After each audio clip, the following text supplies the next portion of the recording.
monde, ils sont dans leurs choses, voilà, etc., etc. Et à un moment donné, Dieu s'arrête. Dieu connaissait la situation de Sarah. Dieu connaissait la situation d'Abraham. Dieu avait déjà parlé à Abraham. Mais Dieu s'arrête pour parler à Abraham. Et Sarah, elle rit. Un manque de considération pour les choses sacrées. Pour la parole sacrée. Ce sont des attitudes, une des attitudes qui empêchent ou qui retardent les promesses de Dieu. On ne se moque pas de la parole de Dieu. Si Dieu a parlé, il faut croire. Si Dieu te parle, il faut croire. Qu'est-ce qu'il fait? Qu'est-ce qu'elle fait? Elle rit. Non seulement elle rit, après elle ment. C'est trop. Elle rit et après elle ment. Comme si Dieu n'était pas au courant. Comme si Dieu n'était pas omniscient, omniprésent, omnipotent. Dieu sait tout et Dieu voit tout. Bien-aimé, l'une des premières choses qui retarde les promesses de Dieu dans notre vie, c'est le doute. Lorsqu'on doute. Ah, dimanche dernier, elle avait dit ça. Dimanche encore, elle a encore dit. La Bible déclare que c'est poussé par l'Esprit de Dieu qu'on prophétise.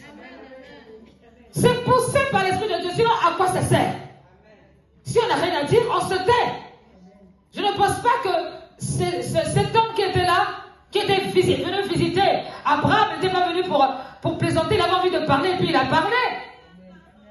Au lieu de dire Amen, gloire à Dieu, ah merci, c'était souvenu de moi. Ça, c'est le genre de personnes qui ont entendu peut-être les paroles d'année en année. Écoute, si Dieu renouvelle sa parole envers toi, il faut le bénir. Ne dis pas que oui, c'est toujours la même chose, même si c'est la même chose. Donc, la Bible déclare que la vie et la mort sont de la langue. Au moins, ça a été dit et ça va se réaliser. Mais si c'est le contraire, c'est pas bon. C'est pas bon. Lisons encore la parole dans Luc 1, versets 1 à 18. Toujours dans la même catégorie. Luc 1, verset 1 à 18. Plusieurs ont entrepris de composer un récit des événements qui se sont accomplis parmi nous. D'après ce que nous ont transmis ceux qui ont été des témoins oculaires dès le commencement et qui sont devenus des serviteurs de la parole. Il m'a donc paru bon à moi aussi, qui me suis soigneusement informé sur toutes ces choses dès l'origine, de te les exposer par écrit d'une manière suivie.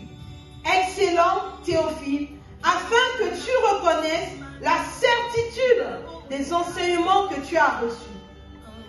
Durant le règne d'Hérode, sur la Judée, il y avait un prêtre du nom de Zacharie. Zacharie. De la classe... Un prêtre qu'on appelait Zacharie. Amen. De la classe d'Abia. Prêtre, hein? Prêtre. De la classe d'Abia.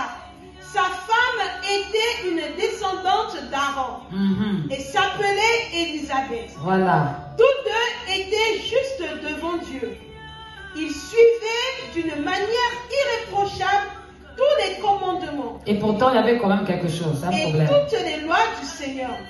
Ils n'avaient pas d'enfant. Parce que Élisabeth était stérile. Et ils étaient l'un et l'autre d'un âge avancé.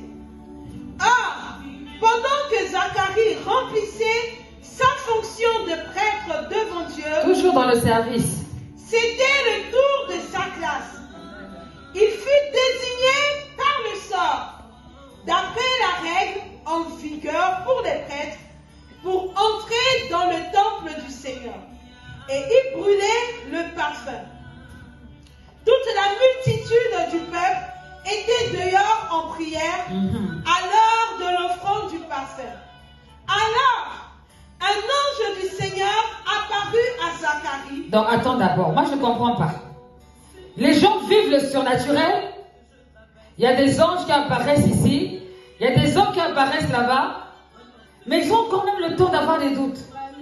Qu'est-ce qui n'a pas marché dans la tête? Comme quoi, ce n'est même pas l'extraordinaire qui peut toucher le cœur de l'homme. Parce que ils allaient tout de suite s'incliner. Amen. Ils voient des choses extraordinaires.